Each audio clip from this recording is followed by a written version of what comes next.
Halo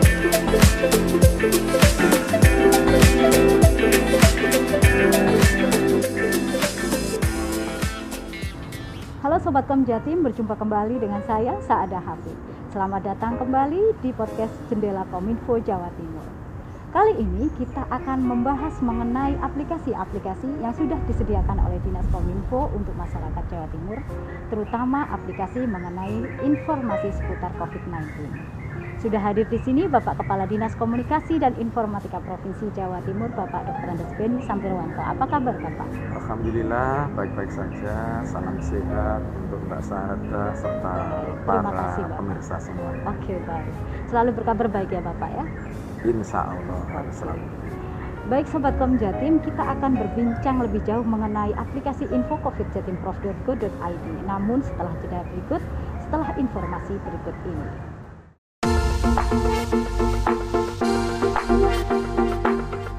Bagi masyarakat Jawa Timur yang hendak mencari informasi terkait penanganan COVID-19 di Jawa Timur dapat mengakses website infocovid19.jatimprof.go.id.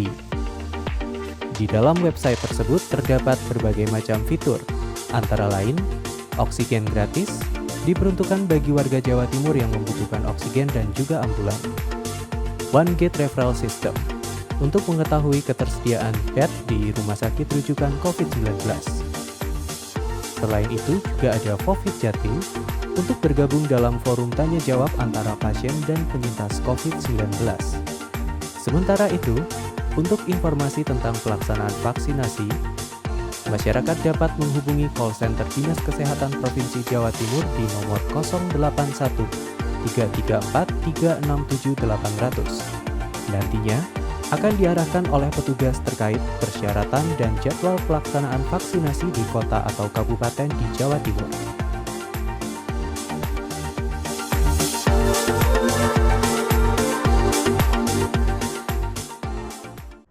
Baik Sobat Komjatim, kita kembali lagi di podcast Jendela Kominfo Jawa Timur. Kita akan berbincang lebih lanjut dengan Bapak Kepala Dinas Komunikasi dan Informatika Provinsi Jawa Timur, Bapak Beni Sampirwanto.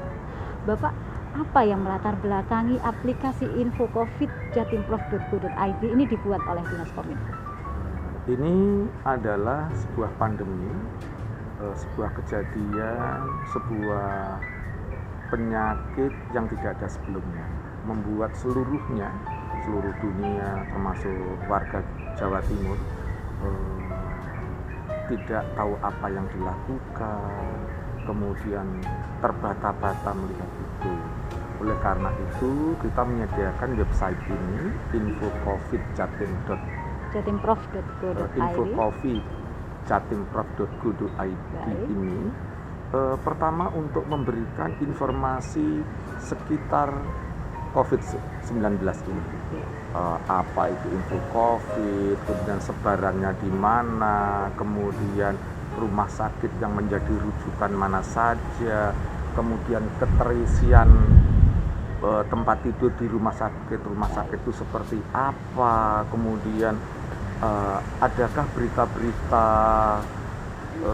hoax yang ada di masyarakat, kemudian tentang infodemik ya Pak. Betul, terus kemudian apa saja yang telah dilakukan oleh Ibu Gubernur Jawa Timur sebagai pimpinan tertinggi di Jawa Timur. Kemudian semua itu bisa dilihat di sini sehingga masyarakat tahu apa yang terjadi dengan COVID ini, penanganannya dan sebagainya. Jadi kalau di dalam bahasa komunikasi 5W1 hanya ada di situ. When, where, why, how, what, ada di itu aplikasi ada di tersebut semua. ya Bapak. Oke. Dalam aplikasi tersebut selain ada peta sebaran, kasus aktif, bor atau ketersediaan bed di rumah sakit rujukan, itu ada juga nggak sih mengenai forum? Jadi ada forum penyintas COVID nggak di situ? Jadi untuk berbagi informasi bagaimana kalau kita terserang COVID atau apa yang harus dilakukan, ada tidak Pak? Ada. Itu kan salah satu hal yang penting. Sehingga misalkan namanya kan istilahnya itu empati, simpati. Bagaimana orang bisa sharing pengetahuan tentang COVID itu juga ada diwadahi di situ. Kemudian juga bukan hanya itu Mbak, penyediaan isi ulang oksigen gratis yang Ada juga dilakukan di oleh Gubernur Jawa Timur aplikasi tersebut, Bu Kofifa juga ada di situ semua. Baik. Bagaimana kita mendapatkan itu ada di situ semua. Oh, terus mengenai ini Bapak, kan banyak sekali masyarakat ini yang terdampak oleh pandemi COVID-19. Jadi mereka terdampak dari sisi ekonomi.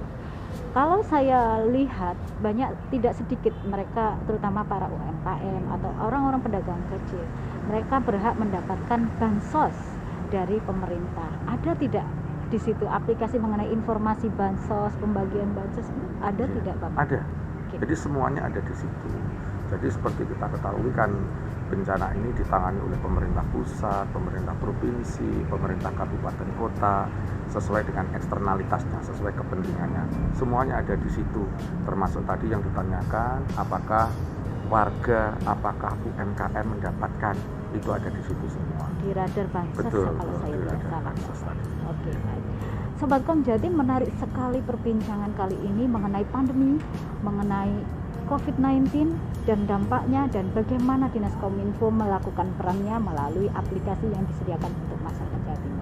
Kita akan kembali membahas lebih jauh, namun setelah jeda berikutnya.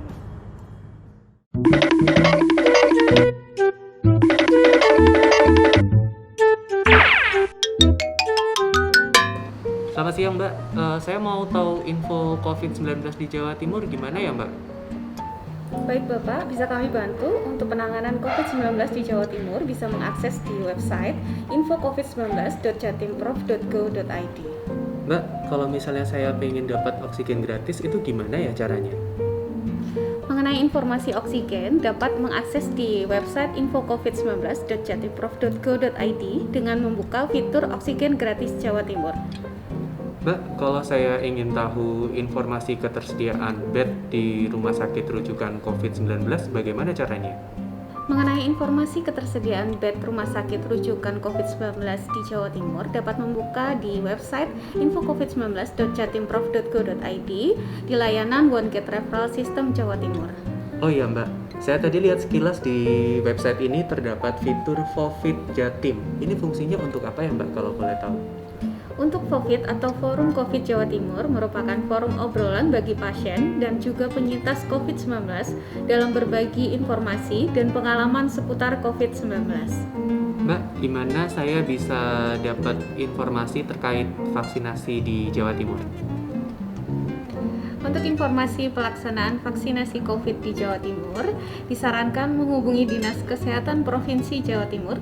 Di sana juga ada layanan call center 24 jam yang dapat menginformasikan pelaksanaan vaksinasi di kabupaten atau di kota di seluruh Jawa Timur. Nomornya bisa dicatat Bapak di nomor 081 334 367 800.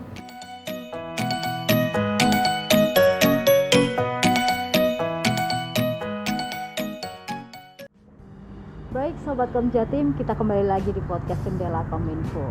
Kita akan berbincang lebih jauh mengenai aplikasi info-covid-jatimprov.go.id. Baik Bapak untuk aplikasi info-covid-jatimprov.go.id itu sebenarnya ada informasi mengenai peta sebaran kasus COVID-19, kasus aktif, ada semua di situ. Bisa dijelaskan Bapak, kasus existing atau yang saat ini terjadi, bagaimana situasi COVID-19 di Jawa Timur? Saya akan bicara pertama tentang dulu ya. Dulu ketika sebelum bulan Juli itu ada namanya varian alfa atau beta. Itu rata-rata penularannya sebesar 1 orang terkonfirm bisa menularkan 3 orang rata-rata, 1 sampai 3 orang. Kemudian tiba-tiba ada namanya varian Delta yang dari India itu, daya penularannya sangat tinggi. Iya, Jadi kalau sebelumnya 3, ini 1 orang terkonfirm menjadi 5 sampai 8 orang. lebih cepat lagi penularannya. Lebih cepat dan lebih deadly, lebih mematikan. Itu seperti itu. Sehingga saat itu kurvanya menjadi naik. Di data kita, maka kalau sebelumnya itu sekitar 1000 begitu ya, tanggal 1 Juli itu, maka terus naik dan kemudian pada tanggal 15 Juli Baik. mencapai puncaknya di Jawa Timur, yaitu terkonfirm itu 8.230. Kemudian alhamdulillah itu di mana-mana, Oke. di seluruh Indonesia Oke. juga seperti itu, dan kita alhamdulillah dengan penanganan berbagai upaya yang dilakukan oleh Ibu Gubernur bersama jajaran TNI, Polri, Bupati, Wali Kota, seluruh masyarakat di Jawa Timur, sehingga angka tersebut menjadi turun. Walaupun turunnya kurvanya tidak begini, turun begini, naik sedikit, turun begini, naik sedikit. Kemudian pada bulan Agustus puncaknya kedua Ya. itu 4.489 orang. Oke. Ini terjadi pada tanggal 5 Agustus. Kemudian turun ya, tapi tidak begini kurvanya, tetapi turun, naik sedikit, turun lagi terus, sehingga pada tanggal 23 Agustus alhamdulillah yang terkonfirm itu 1073. Artinya kita bersyukur bahwa penularan COVID ini semakin hari semakin landai. Oleh karena itu saya menghimbau kepada seluruh warga Jawa Timur, kita harus tetap protokol kesehatan itu dijalankan. Ada kemungkinan 10% lagi, walaupun dia sudah mendapatkan vaksin, bisa mungkin terkena lagi. Hanya memang disampaikan oleh Bu Catherine bahwa dia tidak akan begitu parah, berbeda ketika dia tidak divaksin. Seperti itu. Jadi protokol kesehatan adalah yang utama. Betul. Baik. Saya lihat tadi yang dijelaskan Bapak melalui data-data dari aplikasi bahwa penurunan itu terjadi pada saat PPKM, terutama pada saat PPKM. Jadi menurut Bapak, apakah PPKM ini efektif atau tidak? Jawaban saya tentu sangat efektif. Karena apa? Kan tadi sudah saya sebutkan, data yang pada puncaknya 8.230 pada tanggal 20 itu pada tanggal 15 Juli, kemudian dilakukan PPKM ya. Akhirnya sekarang hanya tinggal pada tanggal 23 Juli itu tinggal 1073. Artinya angka harian terkonfirm COVID itu. Artinya PPKM ini menjadi sebuah tool, sebuah langkah tepat yang dilakukan oleh pemerintah di dalam menanggulangi COVID-19 ini. Seperti itu. Oke. Jadi PPKM memang efektif diterapkan oleh pemerintah. Betul. Sobat Komjatim, semakin menarik saja informasi yang telah diulas oleh Bapak Kepala Dinas Komunikasi dan Informatika Provinsi Jawa Timur, Bapak Beni Sambirwanto. Kita akan membahasnya kembali nanti setelah jeda berikut ini.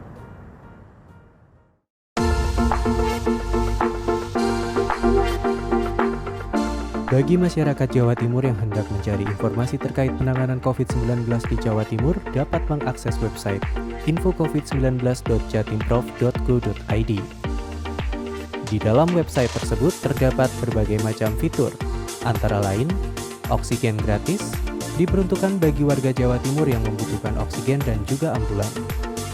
One Gate Referral System, untuk mengetahui ketersediaan bed di rumah sakit rujukan COVID-19. Selain itu, juga ada Covid Jatim untuk bergabung dalam forum tanya jawab antara pasien dan penyintas COVID-19. Sementara itu, untuk informasi tentang pelaksanaan vaksinasi, masyarakat dapat menghubungi call center Dinas Kesehatan Provinsi Jawa Timur di nomor 081 334 367 800. Nantinya akan diarahkan oleh petugas terkait persyaratan dan jadwal pelaksanaan vaksinasi di kota atau kabupaten di Jawa Timur.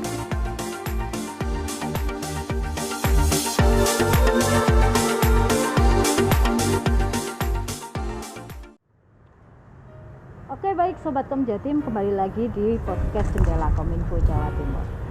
Bapak, saya mau bertanya mengenai pertanyaan yang mungkin ditanyakan oleh sebagian besar masyarakat, bahwa sebenarnya kapan pandemi ini akan berakhir? Menurut Bapak bagaimana? Jawaban singkatnya adalah hanya Tuhan yang tahu. Iya, betul Karena sekali Bapak. betul, Iya, karena saya itu kan betul mengikuti sekali. berbagai banyak pertemuan itu tidak ada satupun ahli yang bisa memprediksi kapan ini selesai. Iya. Tetapi kalau agama kan mengatakan bahwa kita itu Tuhan itu menciptakan dunia ini kan ada yang namanya sunatullah, hukum-hukum alam. Lah hukum-hukum alam inilah yang sudah diketahui oleh para ahli. Oke. Apa di antaranya? Yang pertama adalah virus ini disebarkan oleh manusia. Faktornya yang menyebarkan sebagai perantaranya, faktornya ini adalah manusia. Manusia Itu sendiri. seperti itu. Sehingga artinya kita tidak banyak bersinggungan. Itu menjadi salah satu cara supaya kita penyakit ini tidak kemana-mana. Itu seperti oleh karena itu para ahli merekomendasikan agar kita menjalankan protokol kesehatan. Itu seperti itu, Mbak. Jadi kita sekali lagi bahwa ini hanya Tuhan yang tahu. Kemudian tetapi bisa terkurangi ketika kita disiplin menjalankan protokol kesehatan. Ini beda misalkan ini nggak ada ruang dan waktu ya. Jadi sebenarnya ada 200 orang sudah diisolasi mandiri, sudah di ruang khusus, sudah sembuh ya sudah. Ini kan orang dengan berbagai banyak alasan dia pergi kemana-mana. Nah, itu yang menjadikan virus ini tidak berhenti untuk menularkan ke satu dengan yang lain. Jadi protokol kesehatan adalah kunci utama kita Betul, untuk betul. mengurangi transmisi dari virus COVID-19. Betul. Jadi itu merupakan bagian dari imbauan Bapak terhadap pertanyaan-pertanyaan yang ditanyakan oleh banyak masyarakat, terutama masyarakat Jawa Timur. Jadi apa sebenarnya yang harus kita lakukan agar ini bisa segera berakhir? Ya, jadi tadi sudah jelas bahwa untuk ada beberapa yang para ahli katakan. Yang pertama adalah melalui dengan menjalankan protokol kesehatan. Kemudian yang kedua melakukan vaksinasi. Walaupun vaksin ini sebagaimana dikatakan oleh Direktur WHO yang Catherine O'Brien tadi, saya sampaikan bahwa efikasinya efektivitasnya antara 50 sampai 90. Tetapi ini sudah sangat melindungi begitu. Jadi sekali lagi bahwa akhirnya kapan? Kalau kita tanpa ruang dan waktu, pokoknya orang bergerak tidak bergerak ya sudah bisa sembuh. Bagi yang sakit bisa diobati sudah selesai gitu, seperti itu. Jadi menurut saya Mbak, akan lebih ketika kita 5M dengan menjalankan 5M yang standar adalah menggunakan masker, kemudian menjaga jarak dan sering mencuci tangan menggunakan sabun dan air mengalir. Dan yang kedua, menjauhi kerumunan serta mengurangi mobilisasi. Ini nanti insya Allah dalam waktu dekat COVID ini akan bisa terkelola, tertangani dengan baik gitu ya. Karena apa? Pertama tadi penyebarannya sangat berkurang. Kemudian di satu sisi ada vaksinasi yang memberikan kekebalan bagi kita gitu loh. Nah nanti begitu banyak dalam perjalanan kita selalu menerapkan protokol kesehatan atau prokes. Kemudian di sisi lain ada kekebalan yang dibuat oleh kita, sehingga ini sudah saling mengisi.